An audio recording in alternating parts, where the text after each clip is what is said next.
Bienvenue sur le podcast Kiffe ton bise. Je suis Meriem, votre hôte, coach formatrice chez Meriem Be Happy, et c'est avec un immense plaisir que l'on se retrouvera chaque jeudi pour un nouvel épisode dans la joie et la bonne humeur. Passionnée par l'entrepreneuriat, où j'ai débarqué en 2012 avec une boutique en ligne de confiserie, je me suis découvert une réelle passion pour le digital.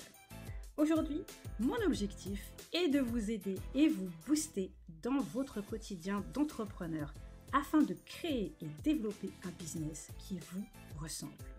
Au programme donc, entrepreneuriat au féminin, marketing digital, organisation, développement personnel, mais aussi stratégie de contenu et réseaux sociaux. Selon moi, une entrepreneur épanouie est une entrepreneur qui réussit. C'est parti donc pour Ensemble, kiffer ton bise. On s'installe bien confortablement pour l'épisode du jour.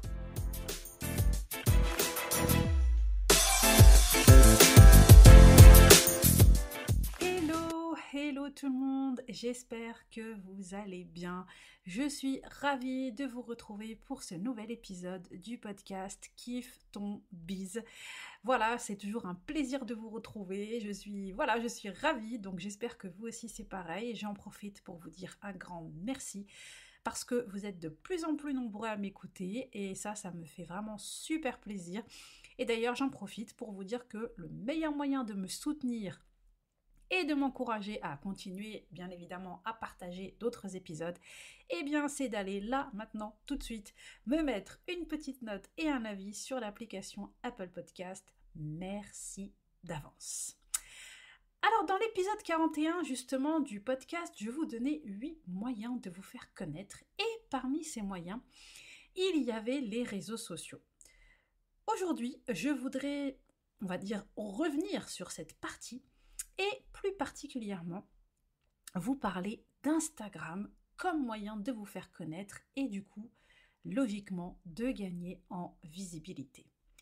Alors dans la première partie de cet épisode, on va voir un petit peu ensemble pourquoi Instagram, justement, en quoi il va vous aider à vous faire connaître.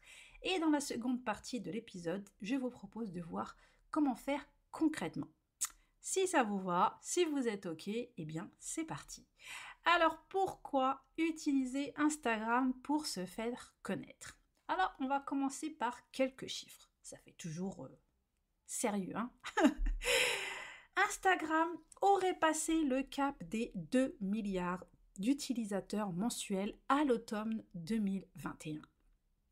C'est aussi plus de 500 millions d'utilisateurs actifs au quotidien et plus de 50 milliards de photos partagées depuis son lancement en 2010. Instagram est le 6e site le plus visité et c'est la 9e requête Google la plus populaire.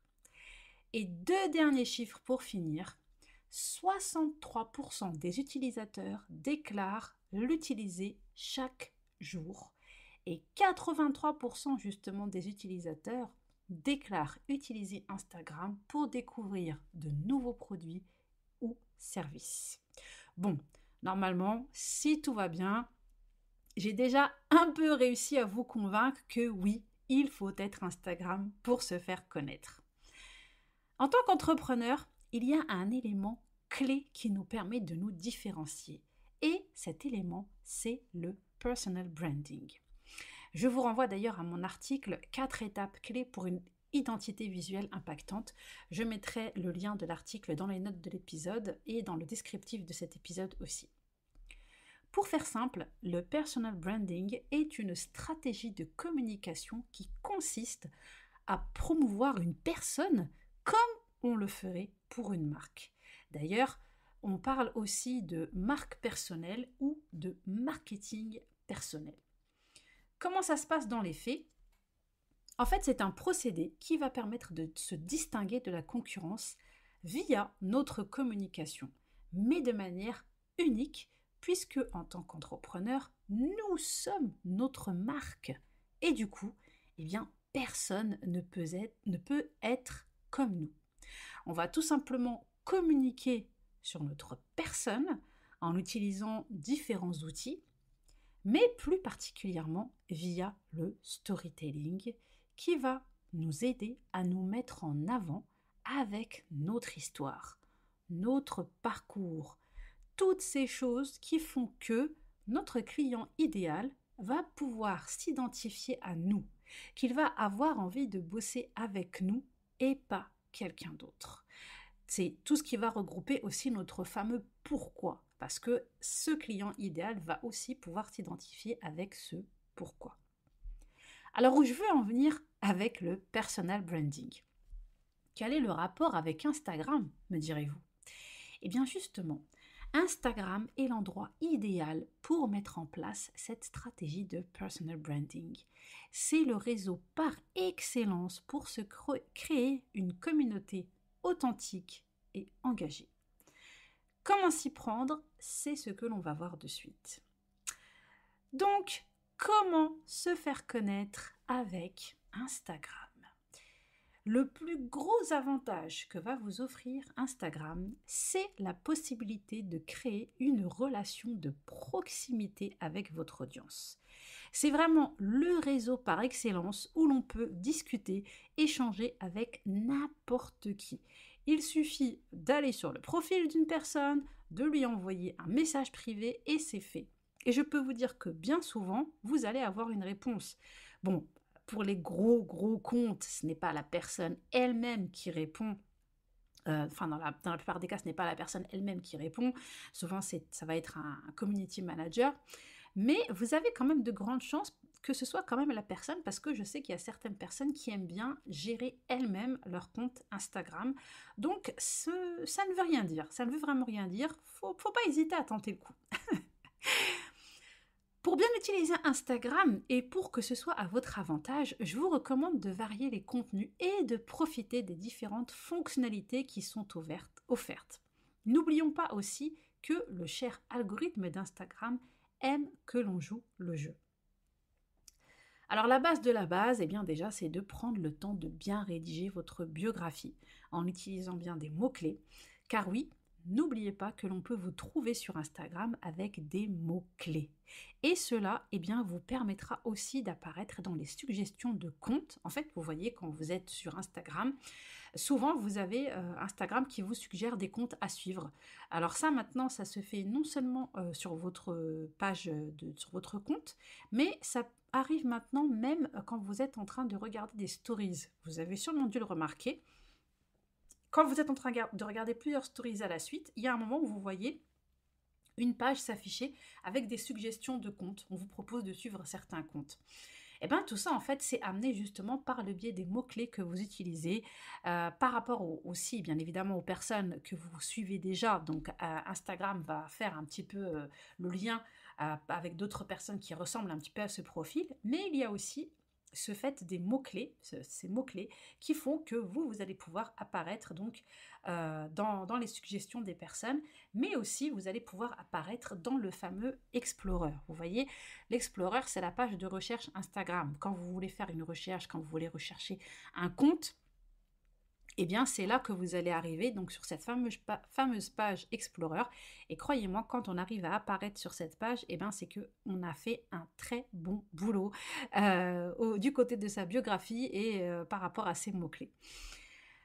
Quand vous êtes au clair concernant votre biographie, votre charte graphique, donc voilà tout ce qui va concerner votre univers visuel, vos codes couleurs, etc., et aussi par rapport à votre calendrier éditorial, vous allez pouvoir commencer à poster et kiffer, comme dirait l'autre.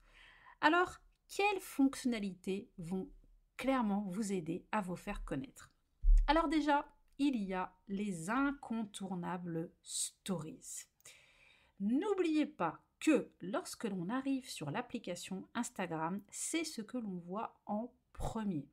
D'ailleurs, la majorité des personnes commencent, quand elles arrivent sur Instagram, quand elles ouvrent l'application Instagram, eh bien elles commencent par visionner les stories avant même de regarder le reste des posts. Donc, ce que je vous conseille vraiment de faire vivement, c'est que même si vous ne postez pas tous les jours, même si vous n'avez pas l'intention de poster, eh bien au moins essayez de partager des stories. Essayez d'être présente en stories parce que vous allez pouvoir garder un lien avec votre audience et parce que même si vos abonnés ne voient pas de post, même si voilà, ils voient que vous n'avez pas posté quelque chose en particulier, au moins ils peuvent jeter un œil à votre stories, ils savent que vous êtes là, que vous êtes en train de bosser sur quelque chose, que vous êtes occupé pour quelque... Vous voyez ce que je veux dire? Donc c'est vraiment tout ça qui va vous aider. Les stories sont un excellent moyen de mettre en pratique le storytelling dont on parlait juste avant. Pourquoi? Bien déjà parce qu'il n'y a pas de pression. Une story, ça dure 24 heures et après ça disparaît. Donc on n'a pas on n'a pas la pression de se dire oh là, attends, j'ai fait une story, elle est complètement pourrie, il faudrait mieux que je la supprime, etc. On s'en fiche. Au bout de 24 heures, c'est fini. Donc même si vous n'étiez pas coiffé, même si même si votre maquillage n'était pas au top, voilà quoi. Vous avez bafouillé, peu importe, c'est pas grave. Au bout de 24 heures, ciao. Et en plus de ça, eh bien grâce aux stories, stories, vous allez pouvoir embarquer vos abonnés dans votre quotidien d'entrepreneur. Et ça, on sait aujourd'hui que c'est vraiment le plus important parce que les gens ont vraiment ce besoin de savoir que derrière un compte, eh bien, il y a un être humain. Ça, peu importe que vous ayez choisi de vous montrer ou pas, ça n'a aucune importance. Mais le simple fait de partager comme ça votre quotidien, de montrer un petit peu ce que vous êtes en train de vivre, de montrer un peu comment vous arrivez à être productive, vos méthodologies de travail, comment vous vous organisez, comment vous faites telle ou telle chose. Tout ça, c'est des choses que les abonnés aiment voir. Ils aiment être embarqués, ils aiment que vous partagez votre quotidien avec eux et ils aiment le fait justement de pouvoir se dire que voilà, il y a bien un être humain derrière ce compte et qu'il se passe quelque chose en backstage, vous voyez. D'ailleurs, très important, n'oubliez pas d'utiliser les stories à la une. Il y a beaucoup de personnes qui n'optimisent pas leurs stories à la une et c'est vraiment dommage parce que croyez-moi, il y a de nombreuses personnes qui aiment y jeter un œil quand elles arrivent en fait sur le compte, quand elles arrivent sur le compte de quelqu'un. Parfois, il peut arriver que la biographie soit pas très très claire, donc bon. Et puis, admettons que vous avez déjà fait votre biographie, mais vous n'avez pas encore commencé à vraiment poster de contenu ou que vous commencez à peine à poster. Eh bien, au moins, avec les stories à la une, les gens vont pouvoir avoir quelques idées. Et par exemple, eh bien, les stories à la une, ça va vous aider pour vous pourriez mettre une stories à la une. Qui suis-je? Une stories avec vos services, vos formations, vos cadeaux offerts, les avis, si vous avez déjà commencé à récolter les avis. Donc franchement, ne passez pas à côté de ça, pensez vraiment à profiter de cette fonctionnalité et à l'utiliser parce qu'elle est vraiment très très avantageuse. En plus, il ne faut pas vous arrêter au fait de vous dire oui bon d'accord je vais faire des stories à la une mais bon moi j'ai pas le temps, ça me saoule, il faut faire des couvertures etc. C'est vraiment quelque chose qui est très facile à faire sur Canva. Vous allez sur Canva et vous recherchez couverture stories à la une et vous allez trouver plein de modèles que vous allez pouvoir ensuite personnaliser. Voilà, c'est le mot que je cherchais, j'allais dire customize, que vous allez pouvoir personnaliser. Et donc ensuite, eh bien, vous n'aurez plus qu'à mettre en place vos stories à la une et ce sera fait une fois pour toutes.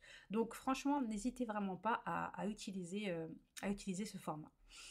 D'ailleurs, en parlant de Canva, je vous rappelle, une fois n'est pas coutume, si vous n'êtes pas au courant, que j'ai mis en place une liste d'attente pour ma formation, la formation donc, qui va sortir, la nouvelle version de ma formation Canva, qui va au même changer de nom. Et donc, si vous voulez être averti, être parmi les premiers avertis du lancement et justement ne pas passer à côté du prix spécial lancement, eh bien, je vous invite vivement à aller vous inscrire sur cette liste d'attente. Je mets le lien dans la description de cet épisode et dans les notes de l'épisode sur le blog. Ensuite, l'autre fonctionnalité à utiliser, eh bien, ce sont les lives. Alors, les lives, que ce soit des lives en solo, tout simplement, pour partager spontanément de la valeur avec vos abonnés, pour répondre à leurs questions fréquentes, faire une sorte de petite FAQ, pour vous présenter aussi, ça peut être pas mal de faire un petit live pour vous présenter. D'ailleurs, n'oubliez pas que c'est bien de vous présenter assez régulièrement parce que vous avez toujours de nouveaux abonnés qui rejoignent votre compte, donc c'est important de penser à vous présenter régulièrement, que ce soit en stories ou même dans un post. Ou bien alors aussi pour présenter une nouvelle offre ou une de vos formations. Après, il y a aussi la possibilité de faire des lives avec d'autres personnes et surtout que, eh bien, depuis quelque temps, il y a la nouvelle fonctionnalité d'Instagram qui permet d'être jusqu'à 4 par live. Donc, ils appellent ça les live rooms en fait. Donc, il y a 4 personnes dont vous. Donc, du coup, bah, vous avez 3 personnes que vous pouvez inviter. Et ça peut être vraiment pas mal. Et ça peut être une occasion, par exemple, d'organiser une sorte d'événement virtuel sur Instagram. Pourquoi pas? Ensuite, il y a les fameux carousels. Alors, les carousels, c'est un format vraiment très puissant niveau engagement et excellent pour prouver votre expertise. Alors, à raison d'un carrousel par semaine, par exemple, vous allez très vite voir les résultats, je vous assure. Honnêtement, moi, je sais que c'est vraiment les posts, pour ma part, qui récoltent le plus d'engagement. Voilà, parce que c'est en fait, en général, quand vous prenez le temps de faire un bon carrousel, c'est vrai que ça prend du temps à réaliser. Mais bon, déjà, je le redis à nouveau, il y a des modèles qui sont prêts sur Canva et que vous pouvez personnaliser si vous ne voulez pas commencer de zéro. Donc, n'oubliez pas ça. Donc ça, c'est vraiment pas mal. Et aussi, eh bien, si vous prenez le temps de faire un bon carrousel vraiment qualitatif avec vraiment des informations, vous voyez que vous allez délivrer du contenu à forte valeur ajoutée à votre audience, eh bien, le premier réflexe que vont avoir les personnes, c'est de l'enregistrer sur ce carrousel. Et ça, c'est très bon pour vous parce que eh bien, ça, c'est le fait que quelqu'un enregistre votre post, ça envoie justement l'information à Instagram que c'est du bon contenu et donc il va booster votre contenu et votre contenu sera encore rendu visible auprès de plus de personnes. Vous voyez? D'ailleurs, j'ai fait un épisode de podcast où je vous ai parlé des carousels, c'est l'épisode numéro 28, donc je vous renvoie à cet épisode, vous pouvez l'écouter après celui-ci. Donc l'épisode 28, comment booster son engagement avec les carousels. Une des raisons aussi qui font que le taux d'engagement est plus élevé, eh bien, c'est que les carousels vont s'afficher 2 fois dans le feed de vos abonnés. Et donc, avec un bon carrousel, vous allez pouvoir garder plus longtemps les abonnés sur votre contenu. Et donc, ça aussi, pareil, ça envoie un très bon message à Instagram qui donc, comme je vous le disais, va pousser donc, ça va pousser Instagram à booster votre contenu et à le rendre plus visible. Ensuite, il y a les vidéos. Alors bon, vous avez sûrement dû voir l'information, hein, vous vous êtes rendu compte normalement que IGTV avait disparu. Mais attention, cela ne veut pas dire que c'est la fin de la vidéo sur Instagram, bien au contraire. D'ailleurs, dorénavant, eh bien, toutes les vidéos sont classées au même endroit. Donc maintenant, vous avez, quand vous arrivez sur votre page de votre profil, vous allez avoir le grillage en fait avec tous vos contenus que vous partagez, donc tous les contenus que vous laissez visibles sur votre feed. Ensuite, il y a donc les réels, il y a l'onglet des réels, donc évidemment si vous n'avez jamais fait de réels, vous n'aurez pas cet onglet. Il y a l'onglet vidéo avec une petite flèche. Et ensuite, eh bien, il y a aussi les contenus où on vous a tagué, où on vous a marqué.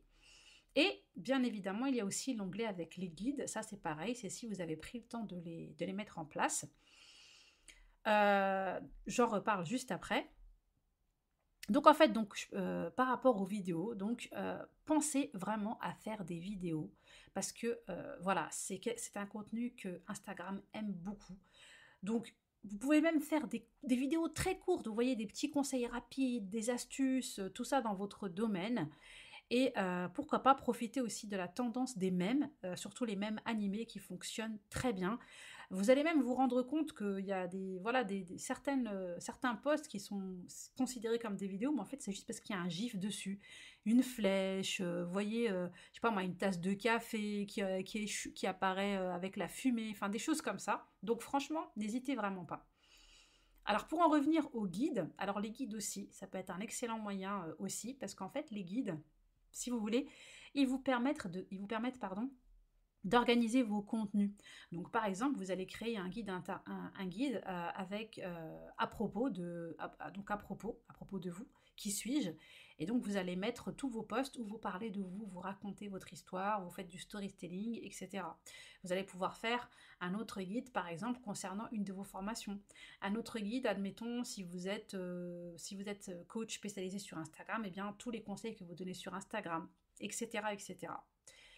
Et enfin, la dernière fonctionnalité, eh bien, les réels, les Reels. Alors, on a pu le voir petit à petit, Instagram leur a donné de plus en plus de valeur, au point que, dorénavant, eh bien, ils ont leur propre onglet en page d'accueil et que, eh bien, ils prennent toute la place dans le feed et se lancent automatiquement. En fait, quand vous ouvrez l'application Instagram, si vous commencez à faire défiler un petit peu les posts, donc votre feed, ce qu'on appelle le feed, donc le fil d'actualité, tous les contenus des personnes que vous suivez, et si jamais il y a des réels parmi ce contenu, eh bien le réel va occuper toute la page de votre, toute la place dans votre téléphone, si vous voulez. Donc c'est vraiment un contenu qui est vraiment très très boosté par Instagram.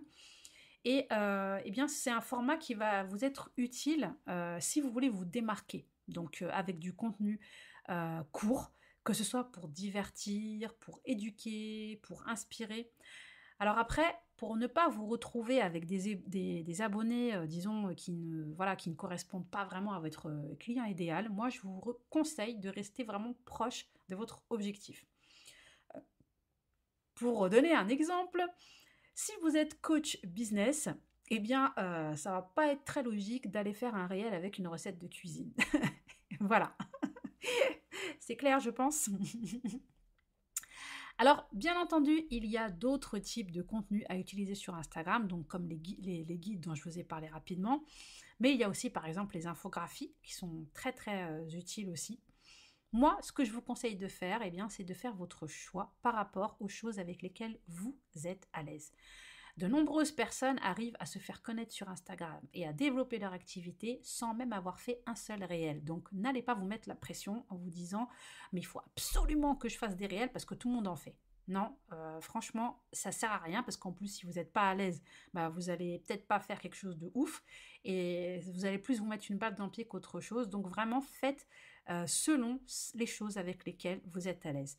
Le plus important, eh bien, ce sera d'avoir une stratégie qui vous corresponde, de parler de vous, de raconter votre histoire, votre parcours, d'inspirer et de montrer vos compétences. Ainsi, eh bien, on aura l'envie de vous suivre, d'aller plus loin dans l'aventure avec vous et vous arriverez beaucoup plus facilement à convertir vos fameux prospects abonnés en clients. Voilà, c'est tout pour cet épisode. J'espère vraiment que le contenu vous sera utile. N'hésitez pas, si vous avez écouté cet épisode, eh bien, à me taguer sur Instagram. Ça me ferait vraiment super plaisir de savoir que vous écoutez mon podcast. Et n'hésitez pas aussi eh bien, à prendre 2 petites minutes pour aller lui mettre une note et un avis. Ce serait vraiment trop sympa de votre part. Merci de votre fidélité, merci d'avoir pris le temps de me laisser vous parler et vous bercer avec ma douce voix, je l'espère en tout cas.